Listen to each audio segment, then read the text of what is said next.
All right, we are live here on Hobby Hotline, episode 226. I felt like we did this once before. Maybe it's another show I'm thinking of. But joining me on this morning's Hobby Hotline, we've got in the upper right corner of your screen, Mr. Danny Black, who's live at the Babe Ruth For the big party. Museum. And he's about 20 feet away from the room that Babe Ruth was actually born in. Victor, below us only on the screen, is live at the Rookie Hall of Fame in the Chicago area. Victor Roman, rookie card specialist. Good morning. Morning, John. Danny, are you sure we're live? I don't know what's going on. I got Babe So, Ruth here with me. so yeah, I think he's the ghost of Babe Ruth messing There you go. with some stuff. So, all right, let's lead off with kind of an interesting and funny story. Let me put him on the screen here. The gentleman you see here, his name is Eamon Dixon. He's originally from Melbourne, Australia, but now lives in California. His day job is advertising, and had no plans to go to the Super Bowl. And a client called him and said, "Hey, I got an extra ticket if you want to go." He said, "Hey, all right, let me talk to my wife. If that's okay, I got to get a plane ticket. Let me work on that." Decided to go. By the time he got to Arizona, he got there just in time for the national anthem and made it to the game, but just in time. And you see him holding the ball here, and that ball is the game-winning field goal kicked by Harrison Butker, as most know who watched the game or followed the game, to win the game. He said, "Well, how did he catch the ball? There's a net." Harrison Butker booted it over that net. This gentleman actually filmed. He was filming the game-winning field goal live to capture the moment. And the next thing you know is the ball's flying towards him, and he hauls it in, and is going to be richer for it. So he went from morning of Super Bowl, not going to the game, planning to watch it on TV. And then he's there and he catches this ball that's going to go to apparently Golden's auctions and, be auctioned off. Just a crazy story. One other side piece to this story is he was part of the team that worked on the Doritos commercial that aired during the Super Bowl. And so, so just you couldn't have squared. It's almost like a Disney movie. So this ball, I've heard estimates anywhere from $500,000 to $3 million. Now, guys, we've heard that $3 million for a ball before. Stop me if you heard that before. You remember the Judge 60-second home run ball that wound up bringing $1.5 million. I mean, what do we think? Victor, I mean, what do you think here? I mean, just the whole story's kind of zany, and It now is. this guy's going to cash in on his luck. I mean, what a day this guy had, huh? I mean, just to have a friend call you up in the morning and just say, "Hey, I got an extra ticket. You want to go?" It's like, wow, yeah, heck yeah, I want to go. And so, catching this ball is just such a Cinderella story, man. What an amazing day this young man had. And yeah, and to even add more drama to it, the kicker from Kansas City, he really struggled in the playoffs, and to really Yeah. get the game-winning field goal is just amazing.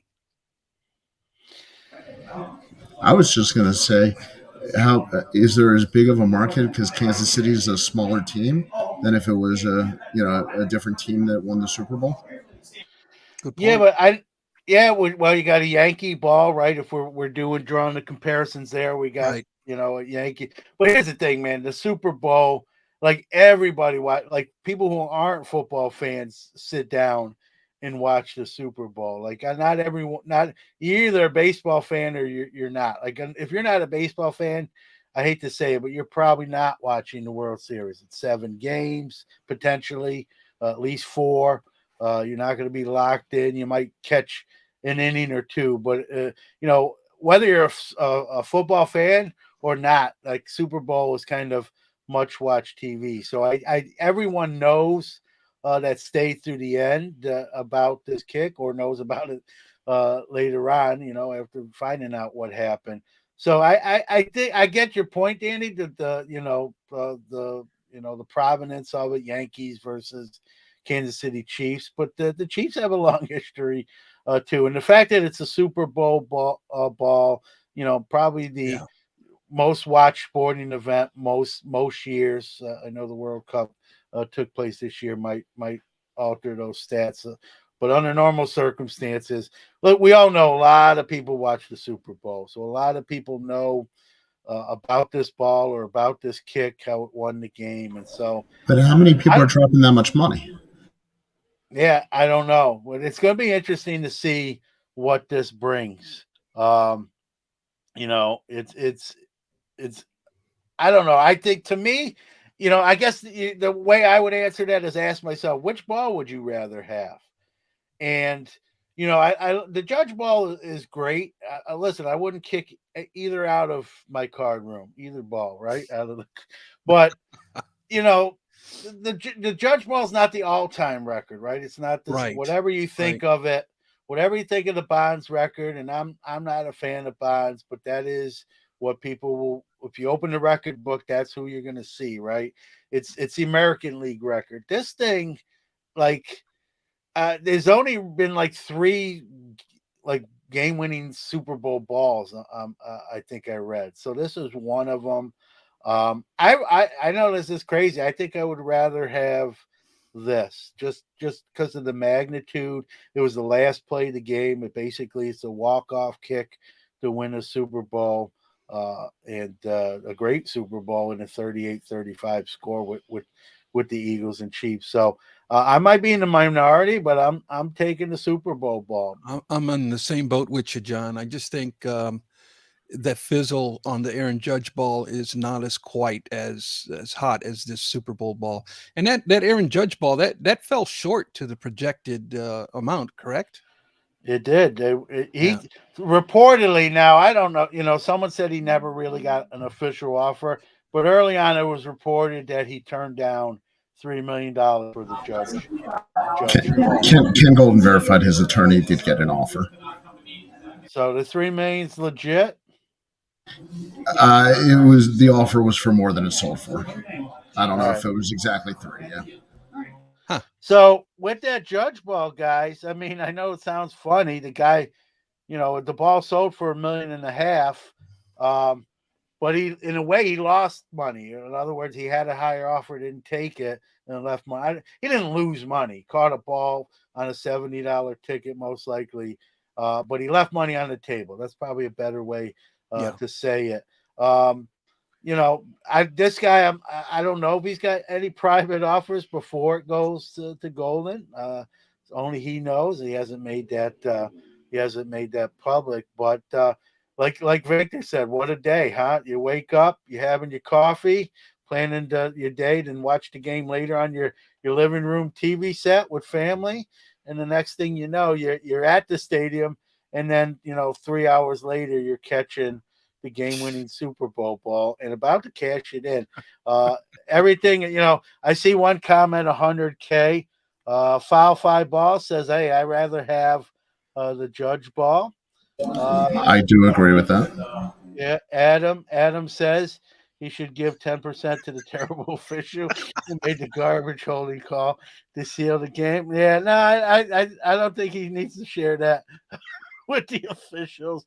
But this one says, imagine if he was an Eagles fan, he would be very conflicted about his prosperity. Yeah, for sure. Imagine he was. I'm assuming he's a Niners fan, being from San Francisco, but I don't know that. He's originally from Australia. Um, but let's say he was an Eagles fan. I'd definitely be selling that, right? I don't want, like, it's cool I caught it, but I'd rather catch a missed field goal and sell that for a lot less and have my Eagles win. I'm not an Eagles fan, so, but there's so many different, I don't know. I don't see it bringing $3 million, personally, but who knows anymore? Like, We'll see. Yeah. so it's just crazy.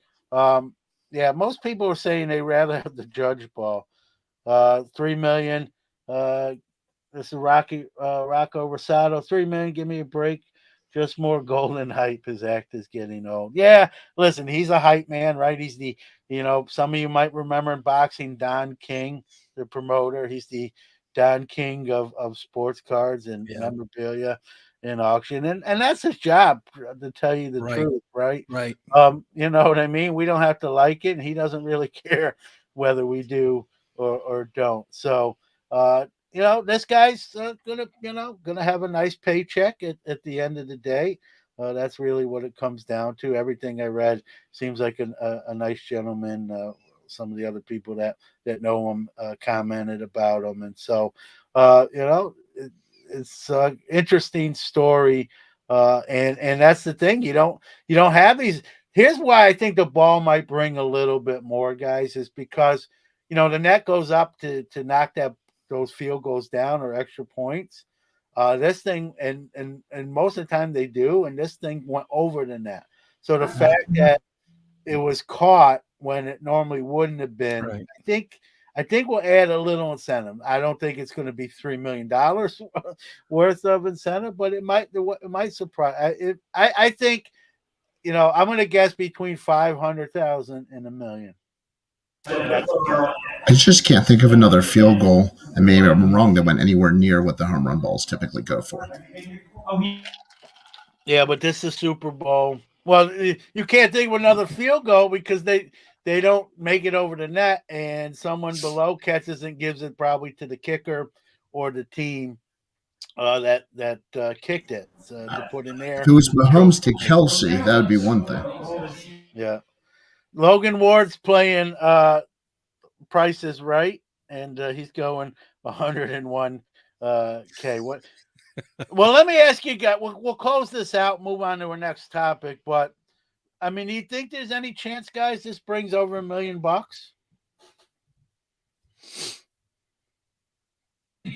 I mean, I'd be shocked, but it only takes one person.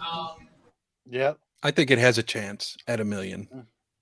Yeah. Yeah. Who's to say? Here's a crazy thought, right? Who's to say? Like I said, normally the ball gets kicked into the net. It trickles down. One of the staff on the field staff retrieves it. And in that case, it probably goes to the team, right? It goes to the Chiefs or Harrison Bucker in this case, right?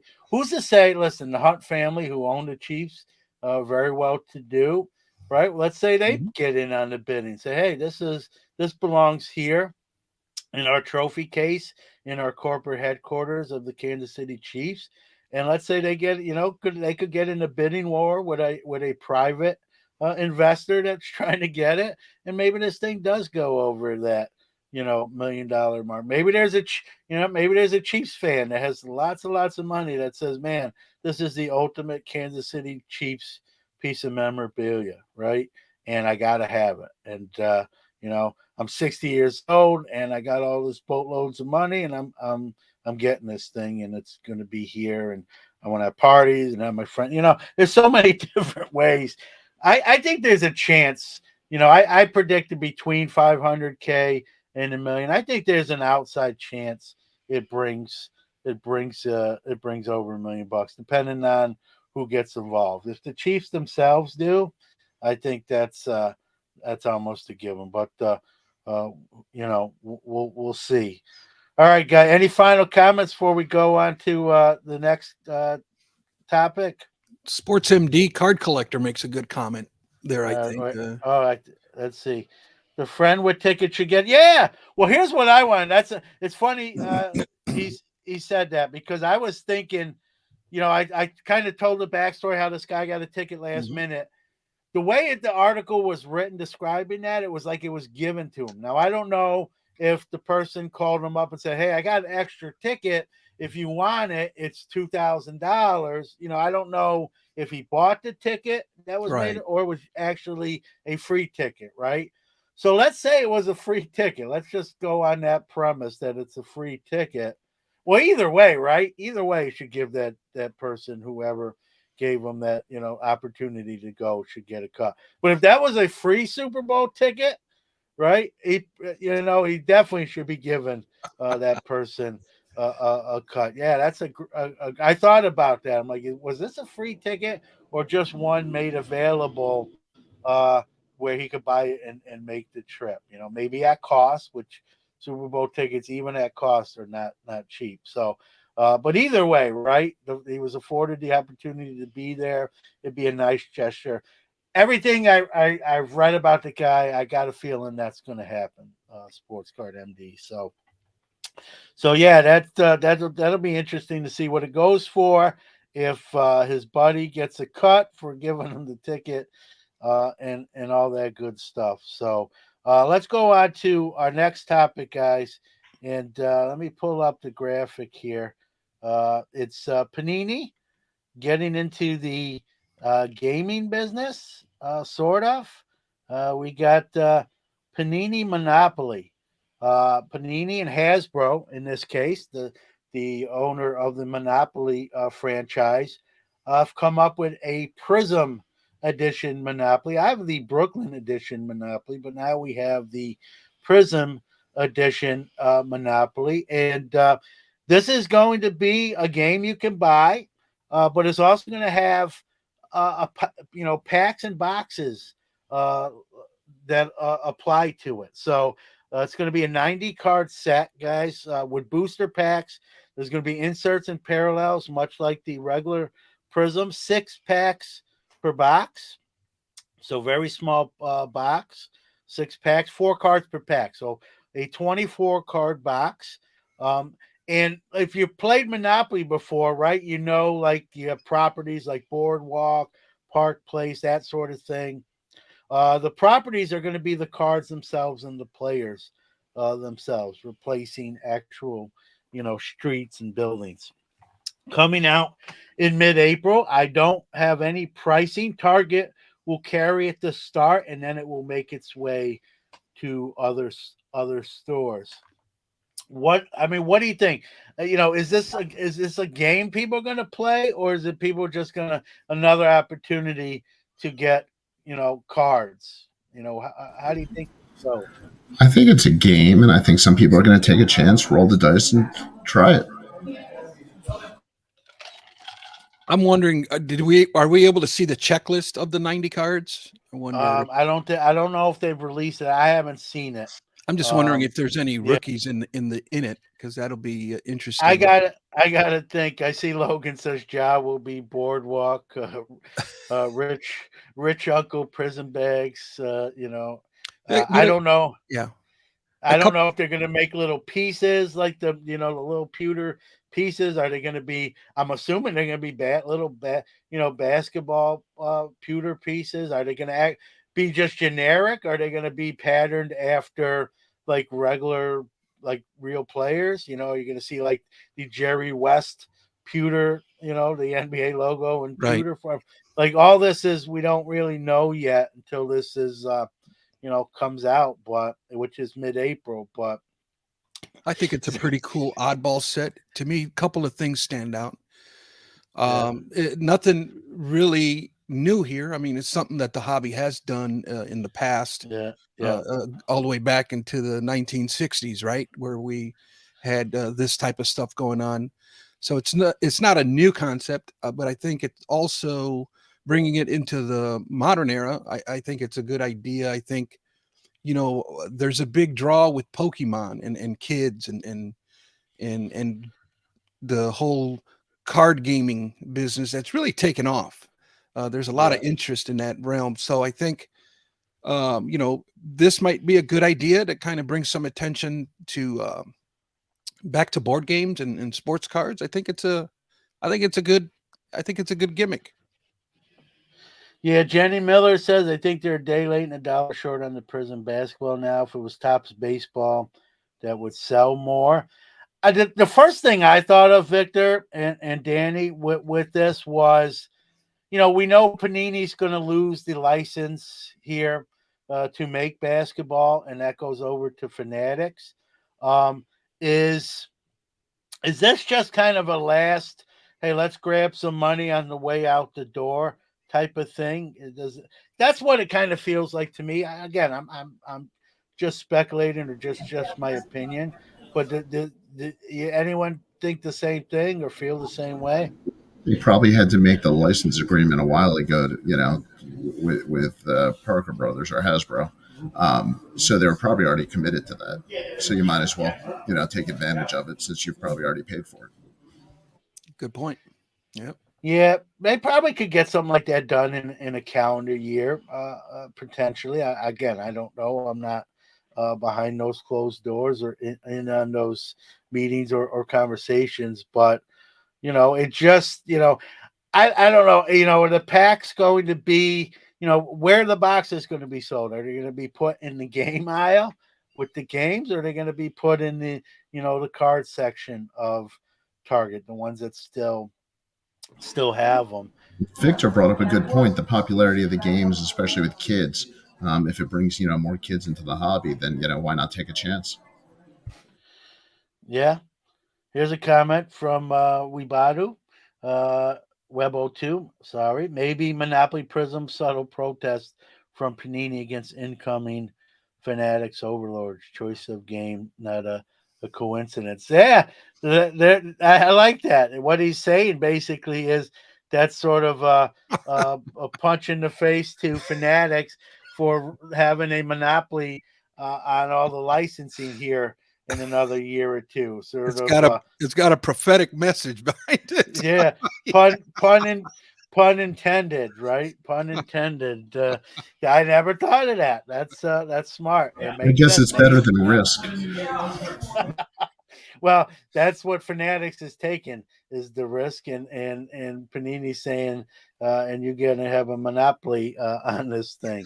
But we could probably keep going. But Victor makes a great point too. It is not the first time that the games world and the sports card world have collided or joined forces. We've seen some vintage era games where those cards now are actually quite valuable. They're graded, right? Milton Bradley cards, and I remember people grade Straight-O-Matic had some cards sometimes without kind of bland, but I had a game, I forgot what it's called, that had pictures of the players on it. You would build your lineup. It was a game. So this isn't new territory. I can't think of what was the last time it happened, sort of thing. So it's kind of making bigger news because it's more recent. Can I just say that if we were to vote, I would take McDonald's Monopoly over Prizm Monopoly. I'm a big, Interesting. yeah, I'm a big fan of the McDonald's Monopoly. If I have to choose a Monopoly game, Well, I think what you're really saying, Dan, is you're just a bigger fan of McDonald's than playing board games. there's some truth to that. That's what I heard. Because if you're telling me, I can have the little McDonald, the little Monopoly guy, game piece after eating a cheeseburger, or I can have some prison basketball cards. I'll take the cards I'm just over the saying, if they put Monopoly Kevin guy. Durant on the side of a milkshake, now we have something. Yeah. And Logan Ward's having a blast in the chat room. He says, "I'm waiting on sorry, Prism." So it's going to be interesting. It's going to be interesting to see once the packs and boxes are released. How they're treated. Is the general hobby public just going to buy them for the cards? I think we all know the answer is probably going to be yes to that. Are people who are legitimately playing the game going to be mad because all the card people are buying up the booster packs just to keep the cards and they can't get it, right? Might that be a possibility, too? So I don't know. It's going to be interesting. Whether regardless of, like Danny said, when the deal went down, I think this is sort of Panini saying, "Hey, let's max out as best we can, on our license while we still have it." Uh, any closing thoughts, guys, on this one? I just want to know who's going directly to jail. Yeah, I saw Logan said something like Zion Williamson's Baltic Avenue. We could probably do 20 minutes of I think it'd be Russell Westbrook. It will be the go to jail piece on the board. So that's just off the top of my head. But yeah, Victor brings a great point too. Is who's on the checklist, right? Is that 90 cards? What can Yeah. and I mean, there's a you hot know rookie in there. Look out. Look out. You don't Yeah, never why did know. I know Victor was going to come with a? But no, You he's know how it right. is. I'm Yep. I'm joking, but it's true, right? Yeah. Rookies drive these products, Hmm. right? Like so it'll be interesting to see. I'm sure there is. I'm sure there is. We just don't know the checklist. And you're gonna have your veteran players. You're gonna have your LeBrons and your Steph Currys. So how many rookies make it out of the 90? That'll be interesting too to see. That'll be an argument that collectors will have. Like this rookie didn't get in the game, and this one did. It should be the other way around. So What grading company is going to release a special Monopoly offer is what I want to know. that Monopoly offer. McDonald's. 850 a card if you send in Monopoly. Yeah, or they'll make a special designed slab There for you it, go. right? With There you go. the little Monopoly guy in each of the four corners or something. So, uh, Logan Ward says, but the rookies won't be pack issued, and they might not. That might be cards do come with the game itself, so maybe they'll just be standard issue, and that's the other thing. If that's the case, right, guys? If there's cards in the game that aren't in the packs, now we're talking about manufactured scarcity, right? Those two words everyone loves. So now the cards that come in the game itself that you have to buy the game and open it and pull those cards out, those will have a perceived more value, right? Because there'll be less of them, most likely. If they're issuing boxes and packs, the ones that already come in the game, if they don't reissue the same exact cards in the pack out, now those game cards actually have, to me, a higher perceived value because you can't pull them out of packs. You have to actually find a game on the shelf, buy it, go home, open up your game, and then pull those cards out and sell them, right? If that's what you do, right? And Right. so there's that angle as well. So there's a lot of different layers to this. We don't know the checklist. We don't, that's a scenario. I don't know if they're going Yeah. to actually do that. And Maybe they go ahead, Victor. unfortunately, I think that might be one of the downsides to this type of concept. Now, if we use it in its purest form and actually play the game and trade with other people, but it's going to turn into we're going to bust open the game, we're going to pull the packs and probably toss the game, right? And just um, put these cards on the secondary market as an option and start sending them in for grading and all that sort of things. I don't know. You know, we'll see. Yeah, I think you hit it right on the head, Rick. I think again not 100%, but I think a high percentage. That's excuse me. That's what's going to happen. So Yeah. all right. That's what happens when you have whiskey in the morning. Bailey's Irish Cream in a metal solo cup. On ice. All right, Danny, you're at the Baltimore, or I keep saying, but it's in Baltimore, the Babe Ruth birthplace and museum. Kind of talk about what you're doing, where you're located at the moment, and there's a particular card you're very close to right now. Yeah, and I apologize for the background noise. They're having a huge party today celebrating Babe Ruth's birthday bash. His birthday was a couple weeks ago, and they have this big party every year. So the museum is full today. I am set up in the room right next to the bed Babe Ruth was born in, and I am a couple feet from that, and a couple feet in the other direction is the 1914 News American Babe Ruth that was on collectible originally, and whenever you want, I'm going to put myself in mute, and I'll give you guys a little bit of a tour of the museum around here if you want. You can see behind me. This is all the original part of the house. So this is all original to. It was actually his grandparents' home that he was born in. So I'm a paranormal guy. I love all those shows. Is there any Is there any rumors that like Babe Ruth ghost is seen there? Only with the electronics getting the show started today. Otherwise, it's pretty good. Yeah. So, uh, how many $75. people? Is Sorry, there a good? it's also a card show today. Is there a good crowd there right now, or is it? I know it goes to 4. Yeah, it's wall to wall in here. It's really awesome. Baltimore's got some bad weather today, but people are coming out in support. It's I don't know if you can just hear the noise. It's everywhere. They got multiple floors, and they got 3 houses together. And the exhibits are unbelievable. I'm going to try to show you some stuff. I got my phone set up, so whenever you want to send me out, Well, we're talking about it. Let's do it. You want me to bring that other phone in the room? Is yeah, that what? I'm gonna switch here and give you guys the tour. Cool.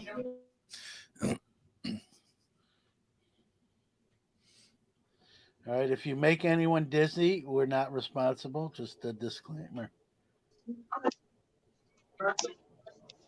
I don't know if you can hear me. Yes, we can. Yeah.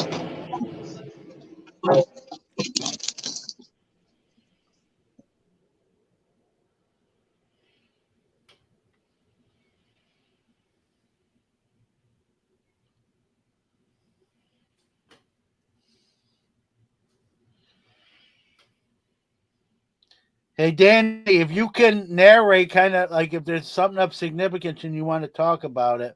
I can't hear him now. Yeah, I think he's muted. You see the microphone on his next to his name? He's muted. Yeah. Let me see. Maybe I can unmute him.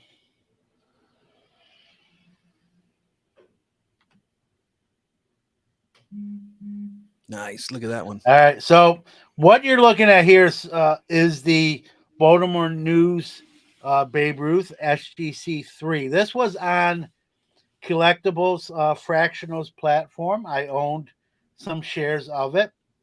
Originally, I think it went for $6.6 million. The owner of that card put in that deal that he has the option to buy all the fractional shares back and take ownership again. He did that, and it cost him $8 million to do it. This card, the Baltimore News card, is arguably one of the rarest cards, in the world. Most people will tell you there's more T206 Honus Wagners than the Baltimore News Babe Ruth. We can get into the rookie card debate. He's in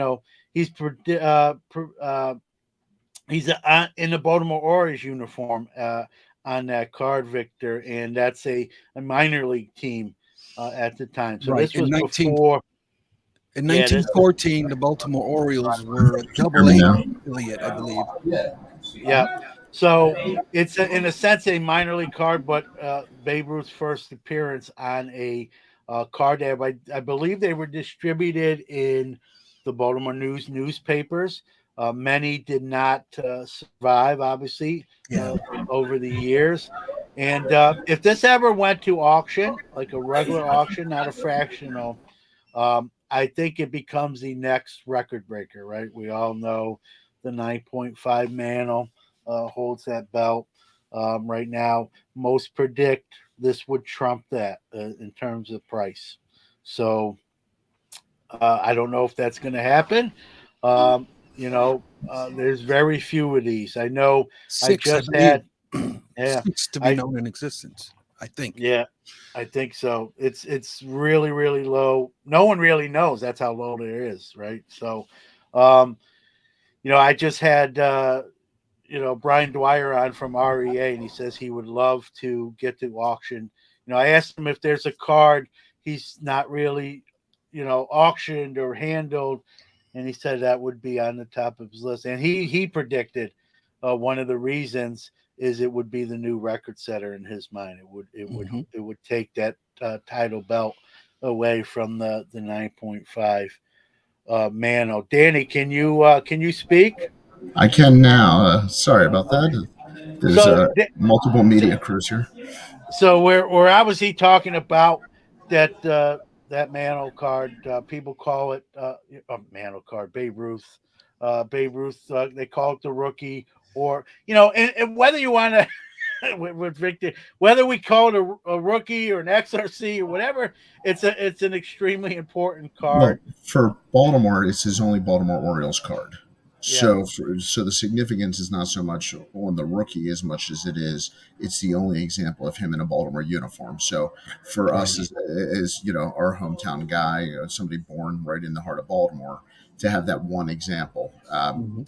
is not as important as maybe his actual rookie card. It's the fact that it shows him, and Victor's correct, it was the Baltimore minor leagues under Mhm. Jack Dunn, who he was playing for. And the card was distributed through the local newspaper. So this is very much a Baltimore item. This was not a national issue. yeah.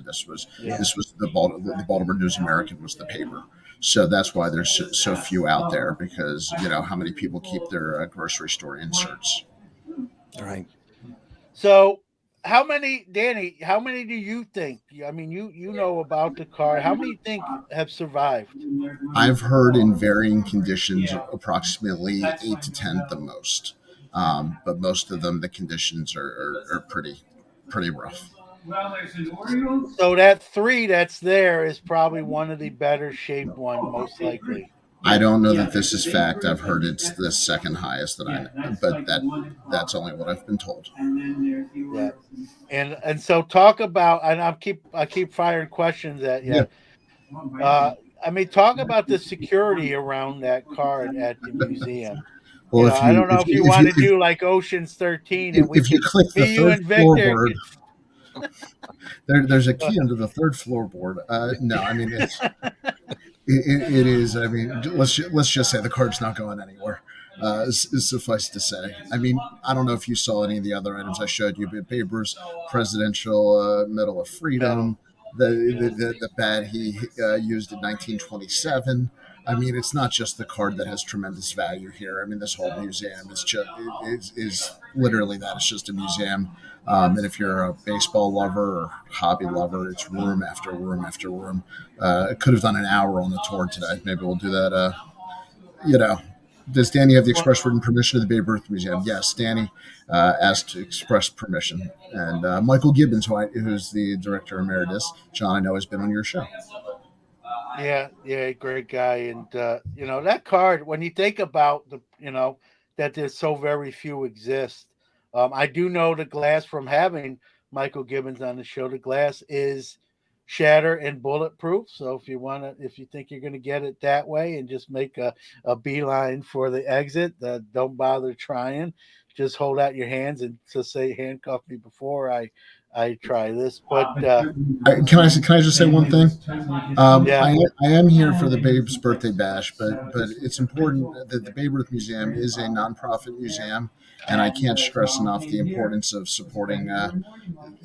For me, the Babe Ruth Museum personally. So if anybody is interested in the chat, just go to baberuthmuseum.org, and you can make a small donation, but it's for a very worthy cause in a museum that could use all the support for a real part of baseball history.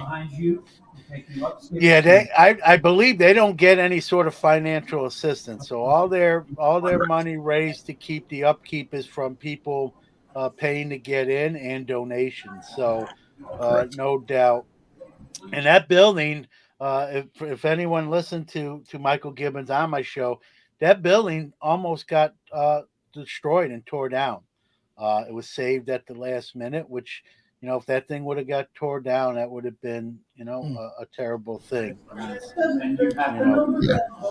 And so not only that, it shows a lot of the baseball history that Babe Ruth happened to be involved in. The trip to Korea, they have his kimono that he wore in Japan. They have the 1932 called shot film where you can see some sort of gesture towards center field and the narration. So it's just incredibly cool if you're ever in Baltimore. a couple comments here.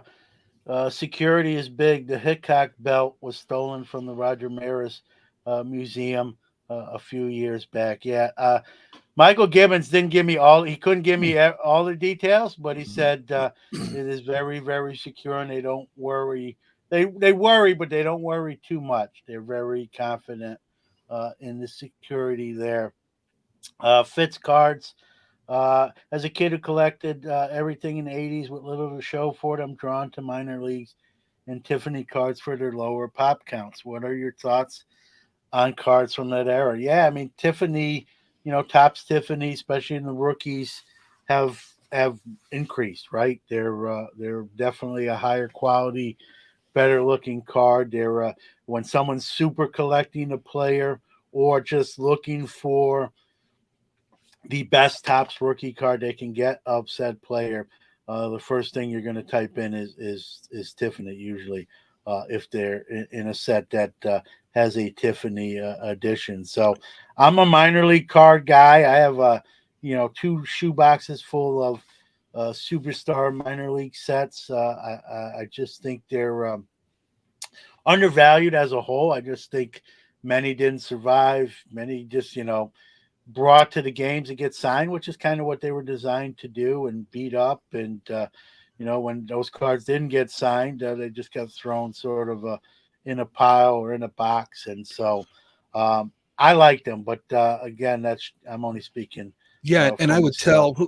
I would tell Fitz cards also. Historically, Tiffany cards had never been recognized as true rookie cards, only because of their distribution method. So all through the 80s and 90s, those were never considered rookie cards. But the hobby has evolved, and they are um, pursued by hobbyists today. And even I have changed my stance on parallel rookie cards pertaining to Tiffany's, and I consider it a parallel set, right? But I do consider them legit rookie cards because the hobby's evolved. But I would also say, I know your point because I grew up in the 80s too, and I love that era, but there isn't much there. So, minor league cards and Tiffany cards are an option. And don't forget, if that's your angle, O-Pee-Chee brand is also can be thrown into that equation as something that is low pop. Yep. Mhm. Yeah, in many cases, Victor, you're right. An OPG box actually is a higher price tag than its top's counterpart part Yep. because there's less That of them, era, right? in that era, Yeah, yeah. there's people who collect OPG just because of that. And for those that don't know, we assume everyone knows, but that's not Right. always the case. Mhm. Tiffany's cards were made in factory sets. They come in, Mhm. so to get a Tiffany edition card, someone would have to break a set or purchase the card from a set. I So was going to say also Desert Storm. If people are not familiar yeah. from that era, if you're looking for some value in low pop, it's another good set. Yep. Yeah, a little humor here because we like to have a little fun.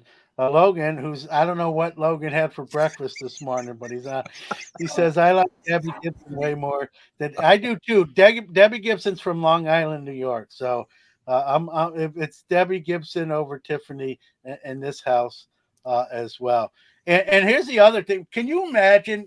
Going a little bit off tangent, but based on what we just, can you imagine if Tops did a Tiffany? Rather than do it in a set, they actually released their product that was Tiffany level quality, but in packs. It would be so odd because the packs could get beat up, right? So how many people are going to complain? I bought the Topps Tiffany box, and it came out all with ding corners, right? This is supposed to be a Tiffany product, so probably why they don't do that. But I wonder now with Fanatics taking over, might we see a return to Tiffany and in a different sort of distribution? What do you guys think? I think putting it in a tin, I mean, you can get around that. There's ways to do it. I think there's a lot of people that would love to be able to buy Tiffany, not as the whole set. I don't know if that's the best thing for the market for Tiffany, but I think that'd be very cool to be able to get, a pack of even 4 or 5 cards in a small tin. Yeah, or what? Like, listen, like Panini does National Treasures and Flawless. Maybe Tops does Tiffany. That's in a briefcase, right? They call it Tiffany, and it's in that metal case, and we know what it's patterned after. They can't call it Flawless or National Treasures because Panini owns those naming. Well, they can, in a year or two they can.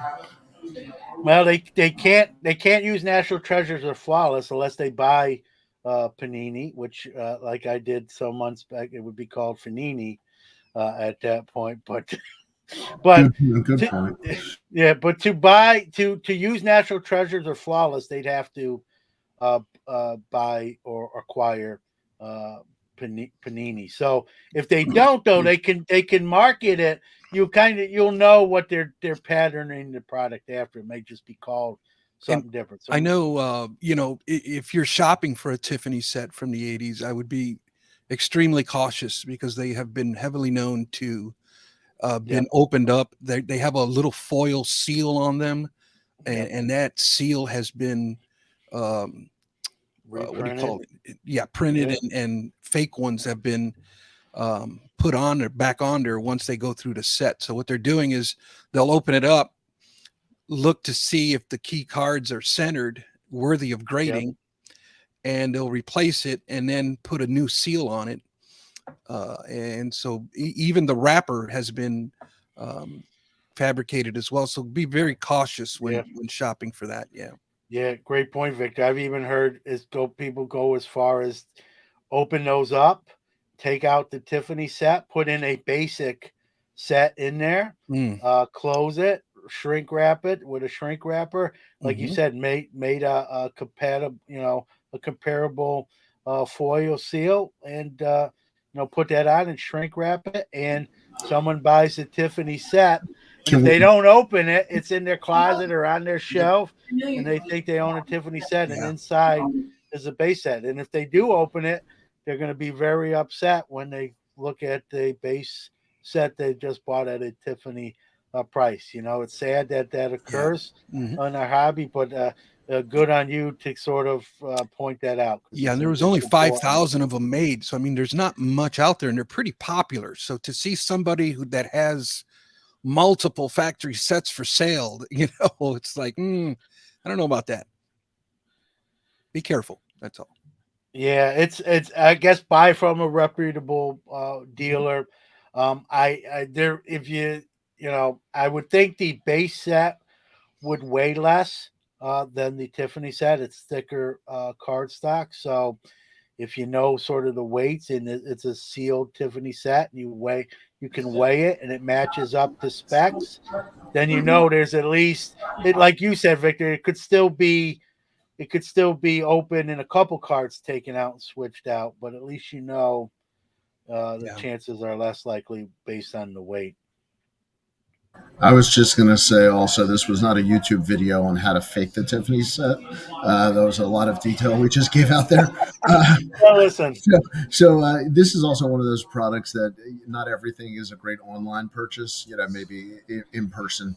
yeah, In general, if you're concerned about a product, I think we all love going to card shows and local card shops. And that's always a good option for Tiffany.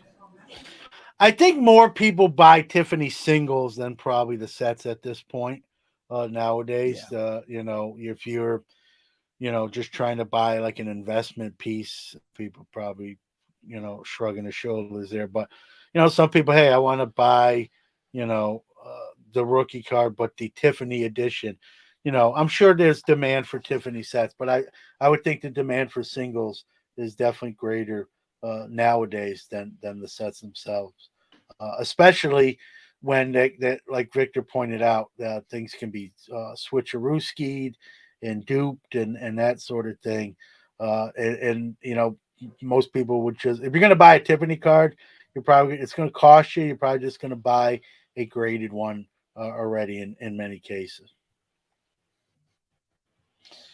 All right, guys, our last topic, not our best one, but we saved it for last, and we've all seen sort of what happened to NFTs. That bottom sort of fell out. I've never been an NFT guy. I've given them away as part of a promo on the show in correlation with Candy Digital. They were nice enough to give listeners some free digital cards, but not my thing. But Top Shot, which is owned by Dapper Labs, Dapper Labs is being sued by three individuals named Gary Luis, Ji Un Freak, and Jillian Austin. And they're being sued because they can't get their money out of the platform, and their money's tied up. And Dapper Labs tried to get the case thrown out, saying, "Hey, this is just a fun kind of game, sort of thing, not unregistered securities." And the judge disagreed and says, "No, this is unregistered securities, and this lawsuit can proceed forward." So this will go to court and proceed as scheduled. Top Shot's attempt to get this dismissed failed. NFTs, like I said, I already gave my stance. Not my thing. These three individuals. I apologize if I said their name wrong. I don't know them. I'm just reading my notes. Um, they have a good case here, and if they win this case, most likely, this could be the end of NFTs as we know it. Your guys' thoughts as far as whether you like NFTs, you do them, and this case itself. I'll admit that I bought into Top Shot at the very beginning just so I could become familiar with the platform. I wanted to be able to at least know what it was about and give good advice on it. I've never gotten my money out of it, and I own a whole bunch of Top Shot cards. I assume it's just a sunk cost at this point. So I hope they come to some resolution for people that own these because they've gotten killed. Yeah, me personally, John, I've never dove into the NFT side of things. I just never sat right with me. I didn't like the concept, and I Yeah. never. I did do fractionals. I did dive into that, but not NFTs in no way. I don't know nothing about it, to be honest with you. Yeah, it's basically owning a digital moment, a digital like a video or a picture. Right. In some cases, I like to Photoshop those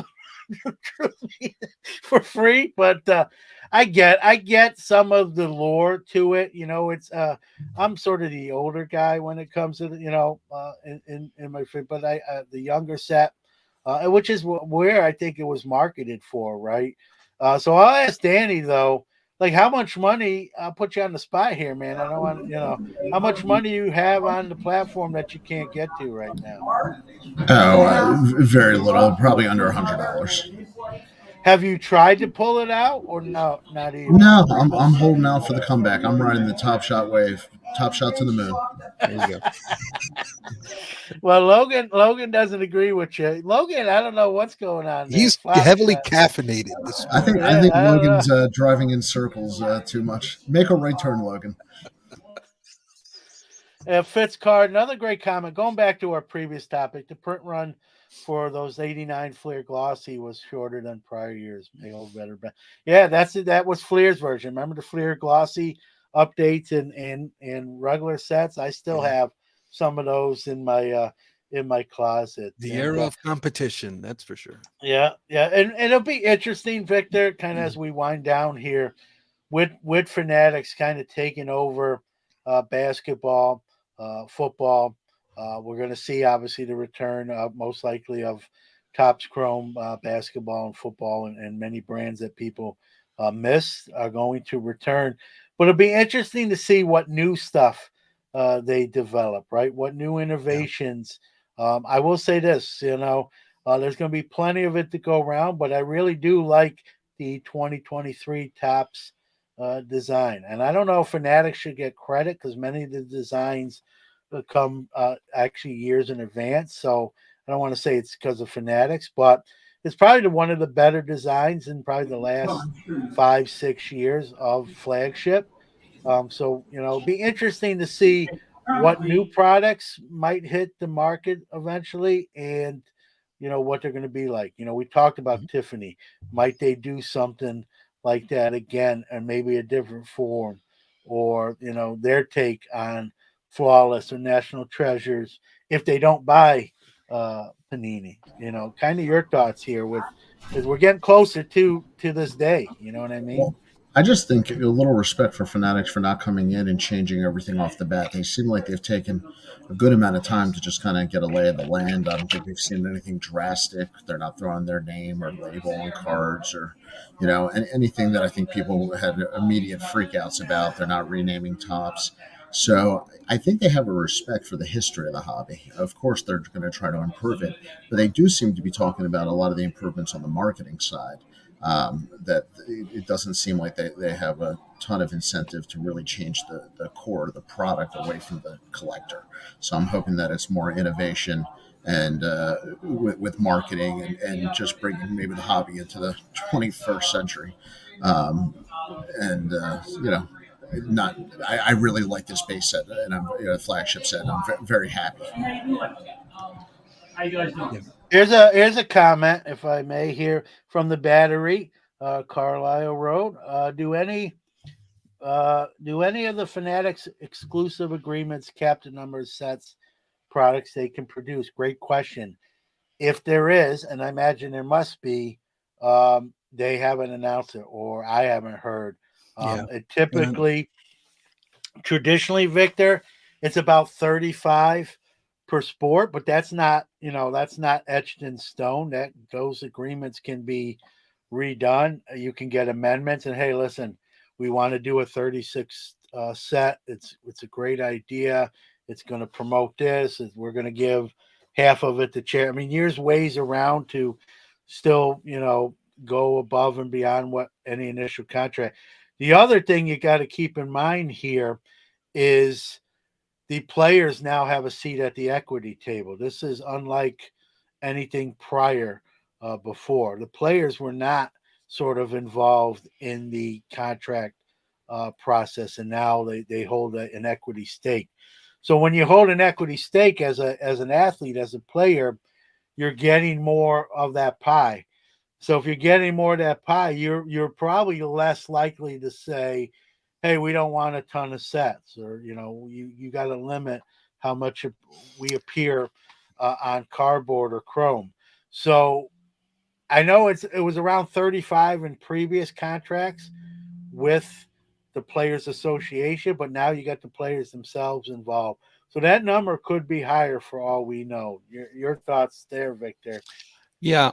Well, and I think, the players representation is the players association, the union.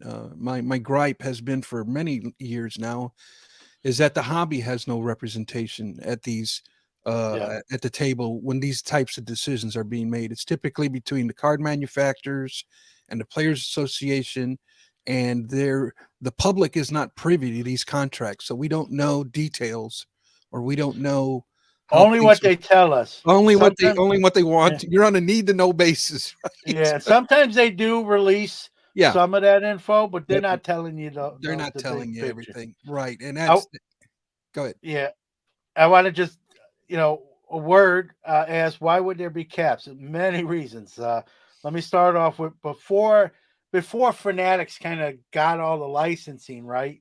This was Tops or Panini or other Upper Deck, negotiating with the player association, right? And so if you're a player and you agree on a price, right?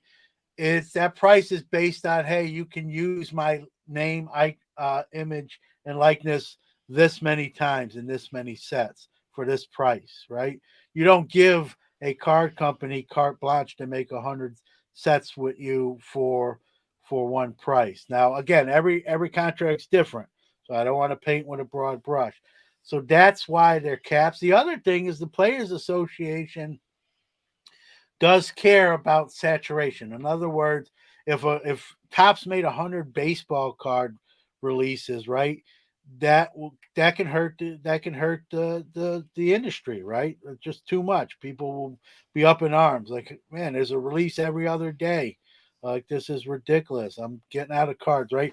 So there's that tip the scales as well. So there are caps. Now, like I said, uh, every contract's different. Maybe there are certain contracts where they don't put a cap on releases or how many products a company can make. But generally, that's one of probably the top line items that both parties have to agree to. Sometimes I think that might be negotiated even before the dollar signs do. Hey, you can make 25 products, you can make 45 products. Now let's talk about what that's going to cost you and what we need to get for those 45 products. So I'd be very surprised if there are no caps in these new deals. But the big outlier here is now for the first time, folks, is players have a stake. They own part of Right. Fanatics and that sort of thing. So they're going to be making money along with Fanatics, and so it's going to be, you know, yeah. You're welcome. He said thank you and never get. Yeah, if you don't think about that, you know, why would you? Why would you under normal circumstances? Maybe even, you know, it's just because I've been doing this too long, I guess. But you know, it'll be interesting to see, you know, I, what those caps might be, Victor. Now that the yeah. players have an equity stake, are they going to go up? I don't know Are if they it's going to? changed. Yeah, but it's been about between 39 and 42 different products every year Yeah, for like the last 5 years. So I don't know. yeah. Will that change? We'll see.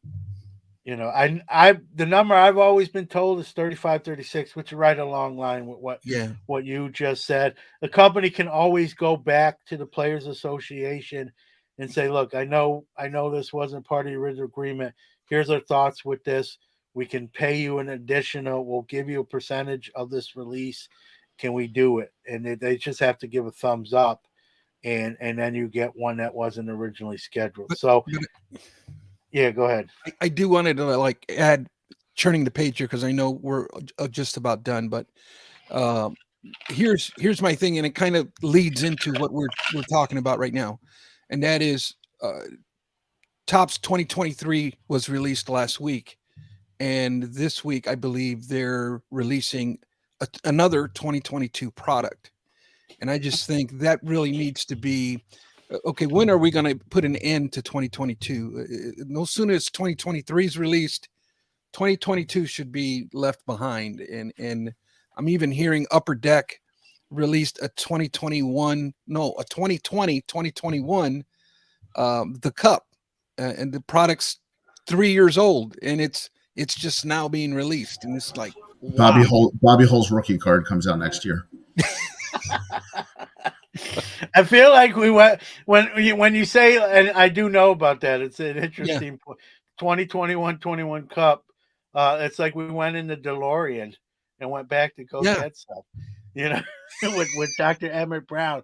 Like, let's go get some cup from 2 years ago. But we don't even have to go in the DeLorean. It's coming to us. Yeah, yeah. it is crazy. But you know why, Victor? I mean, Yeah, I've been it's I've been money, right? I've been given it grace because of COVID and the Yeah. whole material and logistics of all of that. But it's like, okay, guys, I mean, we're you know, is this going to be like a every year thing? We're just going to release stuff, you know, years in advance or The years reverse. in I reverse. always thought I always thought it was funny with cars, right? Like the new Ford commercial. It's 2022, and they're like, "Get the new 2024 Ford Focus." Yeah, I'm like 2020. It's 20. How do you make it a car 2 years in the right? It's but going to here, be the but opposite in cars, right? but here's the jacked up part, John. 2020 Cup is going to sell out. Oh yeah, it will, and you make a great point, Victor. Like maybe why not just put a kibosh and like Yeah, don't make it like as much as that would stink. It's just kind of that the ship has sort of sailed, let's move you on. know, and Right. let it go. But the reason they don't is dollar signs, right? Because again, Yeah. they're allotted so many sets they can make per year. That's where the year comes in. Is that falls even though it's coming out in 2023, it actually falls under the contract of 2020-21. It doesn't count against the 23 Yeah. contract. So if they don't do it, they're going to lose. Frank, truth be told, they would just be shooting themselves in the foot financially by not producing the set. I agree with you. It's sort of like, They're going to man, make that money. ship. They're going to make money Yeah, regardless. I don't care what they put out. It's going to sell out. So I mean, I don't know if yeah. that's even It's it's considered. it's it's not like they're putting Michael Rubin in a Superman costume and trying to sell a couple cards. Not yet. Not yet. That might be coming. Maybe it'll be a redemption, Ruben. It has a nice alliteration right there. Redemption Reuben. The Reuben Redemption. So all right, guys. Well, Danny, we'll do some parting words and we'll wrap it up. You're at the museum to four, and listen, this is not a telethon, but this is an organization that relies on donations. That's in the chat room. That link. Uh, every little bit, I had Michael Gibbons on the show. Every little bit helps. $1, $5, whatever you can do. If you're a baseball fan, a card fan, a Yankee fan, a Babe Ruth guy, or you root for the Orioles, we should be paying you, but in this case, give to the cause. But Danny, any kind of final words here before we call it a show? No, I'm glad I was able to do this live from here, and I mean the excitement in the building. If you're anywhere nearby, definitely come on down. This is just a big party here. So happy birthday to Babe. Yeah, on my list to get to Baltimore, hang out with Danny, and definitely check out the Babe Ruth Museum there.